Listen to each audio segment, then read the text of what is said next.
Sveiki. Norėjau pasveikinti visus susirinkusius kolegas, architektus ir visus svečius į šį Architektų sąjungos 100-mečio minėjimą. Pabandysiu trumpai pristatyti pirmuosius Lietuvos Architektų sąjungos, nors vadinasi tuo metu kitaip, raidos tokius etapus.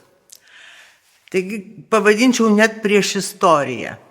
1918 m. vasarą Vilniuje, dar prie vokiečių užsilikusių nuo Pirmojo pasaulinio karo, 14 iš carinės Rusijos sugrįžusių lietuvių inžinierių, patriotų ir entuziastų įkūrė Lietuvos technikų draugiją. Pasirinktas technikų, o ne inžinierių draugijos pavadinimas, nes jis pasirodė universalesnis ir demokratiškesnis, leidžiantis nariais tapti ir asmenims nebaigusiems aukštojo mokslo. Draugijos tikslas buvo sutelkti visus įsiblaškiusius po Lietuvą technikos srities specialistus. Tai yra kurti aukštuosius kursus Lietuvos universitetą. Iš pradžių galvota atkurti uždarytą į Vilniaus universitetą, bet pasikeitus politiniai situacijai, kai Vilnių okupavo iš pradžių bolševikai, po to lenkai, teko persikelti į Kauną. Lietuvos technikos draugijos organizatoriais buvo Jonas Šimoliūnas, Jonas Mašiotas, Jurgis Čiurlys, Kazys Vasiliauskas, Tadas Šulcas, Benediktas Tomaševičius, Antanas Macijauskas, Adolfas Sruogas, Stasys Eidrygevičius, Balys Šližys, Konstantinas Šakenis, Stasys Čiurlionis ir Valerijonas Verbickas.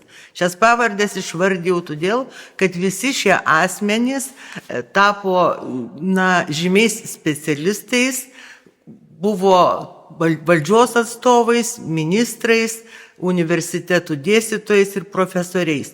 22 metais Lietuvos technikų draugija jau turėjo 49 narius. Pirmaisiais metais jų buvo 13. Taip? Garbės pirmininku buvo inžinierius Petras Vileišis, kuris dėja 26 metais mirė. Pirmininku profesorius Pranas Juodelė. Tarp narių padaugėjo statybos inžinierių. Atsirado, pavyzdžiui, Feliksas Vizbaras, Kauno miesto inžinierius ir garsių objektų autorius, Silvestras Grinkevičius, tuo metu susisiekimo ministras, Lietuvos universiteto dėstytojas, vėliau pirmasis technikos fakulteto dekanas ir profesorius, ir kiti svarbus asmenys.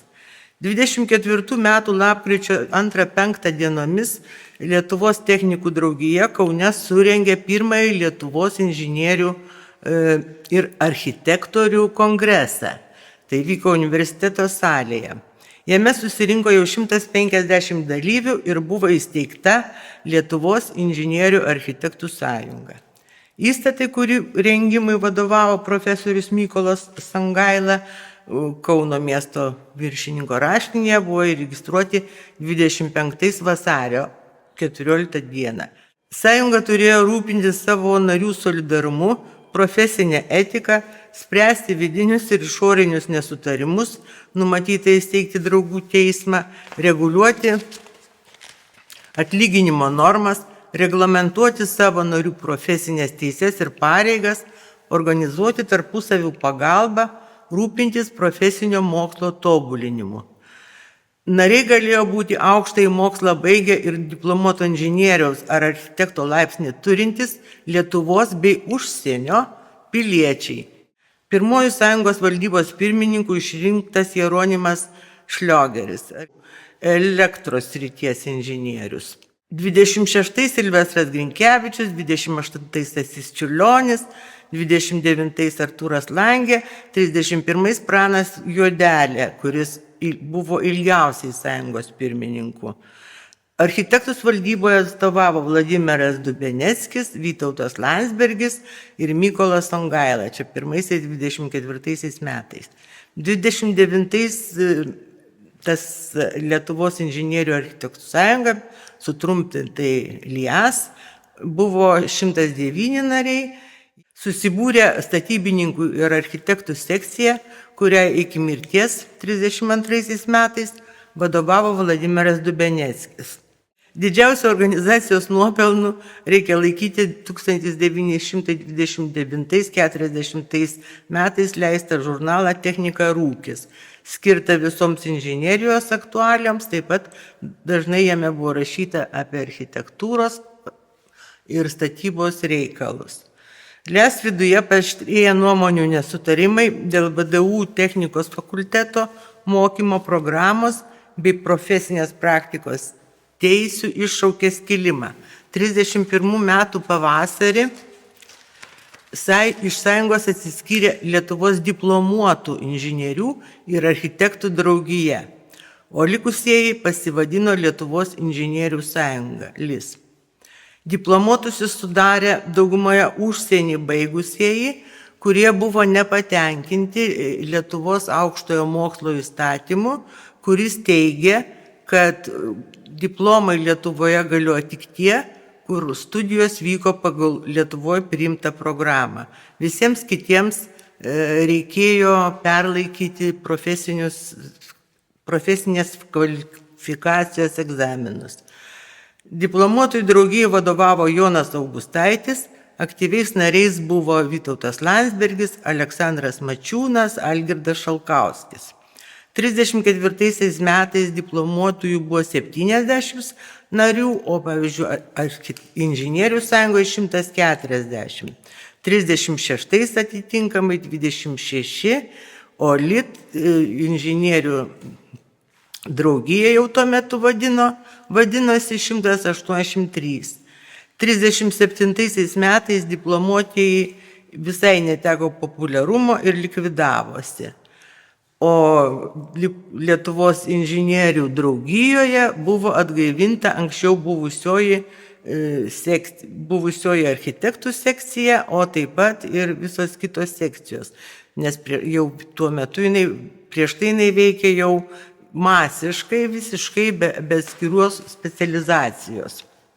Architektų pirmininku tapo Antanas Jokimas, vicepirmininku Stasys Kudokas. Tačiau architektai buvo nepatenkinti organizacijos pavadinimu, kuriame nebuvo žodžio architektai ir daugelis į ją dėl to net nestojo. 38 metais draugijos pavadinimas dar kartą pakeistas, ji tapo Lietuvos inžinierių ir architektų draugija, nebe sąjungo draugija. Naujosios organizacijos pirmininku tapo inžinierius Konstantinas Šakenis. Jis žinomas ir kaip savo visuomeninę veiklą, ir pedagoginę, ir kaip politikos veikėjas. Architektų sekcijai tebevadovavo inžinierius Jokimas, o nuo 40 metų Stasys Kudokas. Lietuvos inžinierių architektų draugija darbą pradėjo jubiliejinio inžinierių ir architektų kongreso rengimu. Kongresas vyko 38 metų lapkričio 24–6 dienomis ir jame susirinko 280 dalyvių. Pasiekimams reprezentuoti surengta architektūros paroda, ekskursijos, parodytas specialiai brolių Matuzų pagamintas filmas, jo redaktorius Stasys Kudokas. Buvo priimti nutarimai išleisti statybos įstatymą, kuris be techninių klausimų paliestų dar ir urbanizmą bei sodo architektūrą, architektūrinių paminklų apsaugą ir vietovaizdžio apsaugą. Įsteigti instituciją, kuri rūpintųsi butų klausimais, socialinių ir visokių kitokių. Konkretizuoti ir vykdyti mūrinės Lietuvos statybos planą, kad būtų daugiau statoma mūrinių pastatų. Steigti naujų statybinių medžiagų gamybos ir tyrimų įstaigą. Įvesti medžiagų standartizacijos biurą. Aukštoje technikos mokykloje įsteigti architektūros ir urbanizmo istorijos katedrą bei įstaigą, kuri rūpintųsi architektūros paminklų apsauga. Surasti kreditus miesto pertvarkymui ir reguliacinio plano vykdymui, ne tik administracinio centro, bet ir aplinkinių rajonų. Ta pačia proga jubiliejinėme kongrese šiame buvo Stačiatikių kapinėse atidengtas paminklas architektui Vladimirui Dubeneckiui, kuris buvo 32 metais miręs. Pastatytas paminklas buvo iš suaukotų lėšų, pusę visos sumos paaukojo Dubeneckio statybos objektų rangovai, o kitą surinko kolegos. Paminklą projektavo kolega Mykolas Songaila, bareljefą padarė skulptorius Juozas Zikaras.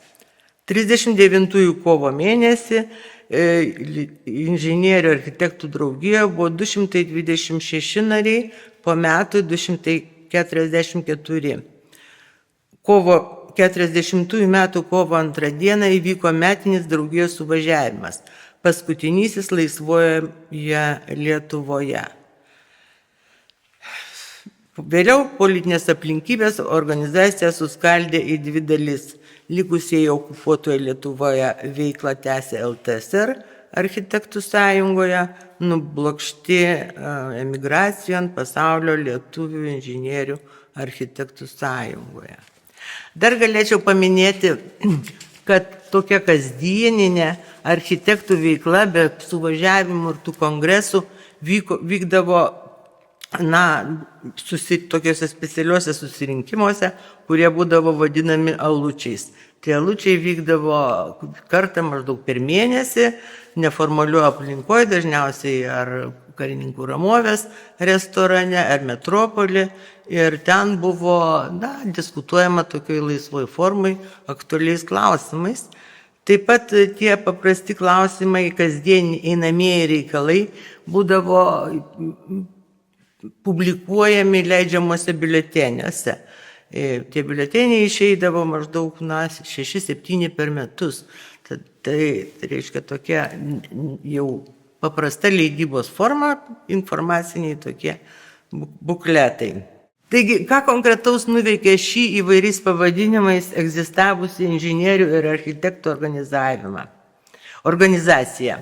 Dalyvavo kuriant aukštuosius kursus, Lietuvos universitetą, rengiant technikos fakulteto mokymo programas, parengė architektų atlyginimo normas, paruošė architektūrinių konkursų rengimo taisyklės, organizavo rengiant konkursus ir jų žiūri darbe, inicijavo aukštosios technikos mokyklos Politechnikos instituto steigimą, inicijavo ir ruošė technikos rūmų, turinčių apimti krašto technikos sričių tvarkymą, profesinius reikalus, narių profesinės drausmės klausimus steigimą. Tai analogos šiandien esantiems architektų rūmus.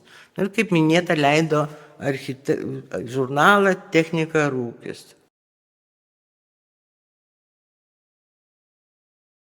Inžinierius ir architektas, tos sąvokos buvo labai tapačios. Statusas inžinieriaus statusą turėjo baigusieji inžinerijos mokslus. Reta aukštoji mokykla, dažniausiai tai būdavo kokios meno akademija, suteikdavo architekto dailininko. Pavyzdžiui, Mykolas Songaila buvo architektas dailininkas, ar ne? Kiti daugumoje buvo inžinieriai. Feliksas Vizbaras inžinierius, Karolis Reisonas inžinierius ir taip toliau, nes jų baigimo diplome tai buvo užrašyta. Galų gale net šiandien mūsų supratimo vyriausiojo miesto kokio nors architekto pareigos buvo vadinamas miesto inžinieriumi. Taip, kad tie terminai, faktiškai reiškia tą patį. Ta sąjunga dažnai keitė pavadinimus, nes tai atrodė labai svarbu net tokie žodžiai, ar tai sąjunga, ar draugija. Draugija atrodė toksai humaniškesnis pavadinimas ir tos sąjungos vėliau pavadinimas ir buvo pakeistas į draugiją. Aukštojo mokslo įstatymas Lietuvoje pripažino tik tuos diplomus užsienį baigusiųjų, kur jie studijavo pagal tą pačią programą kaip Lietuvos universitete.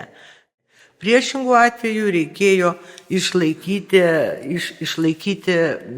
kvalifikacijos egzaminą.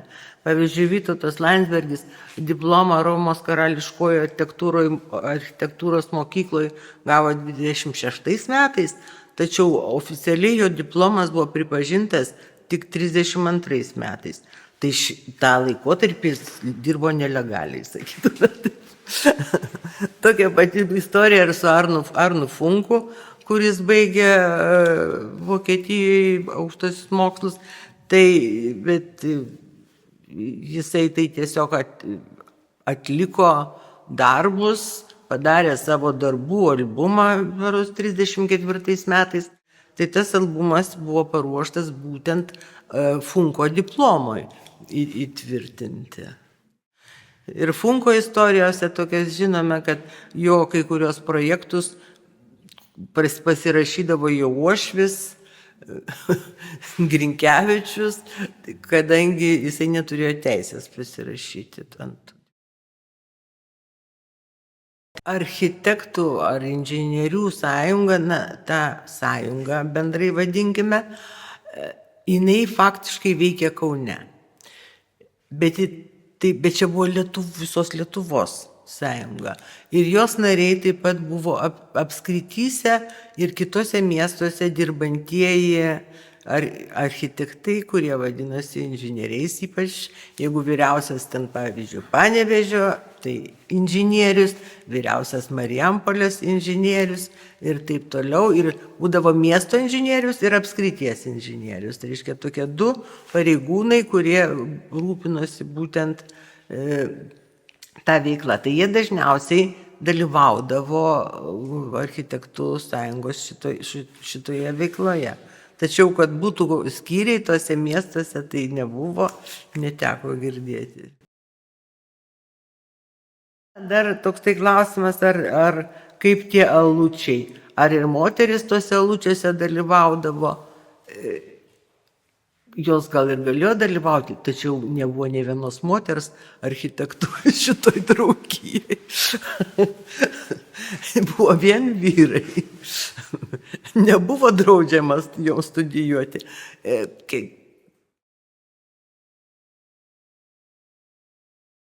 Po 40 metų ar po karo dar, tai sąjungos tas gyvenimas suskilo, likusieji Lietuvoje įsteigė LTSR architektų sąjungą ir tęsė veiklą. Beje, pirmininkais buvo žmonės, kurie neišvažiavo, bet veikė prieškario laikais. O išvažiavusiai emigracijoje įkūrė Pasaulio lietuvių inžinierių ir architektų sąjungą.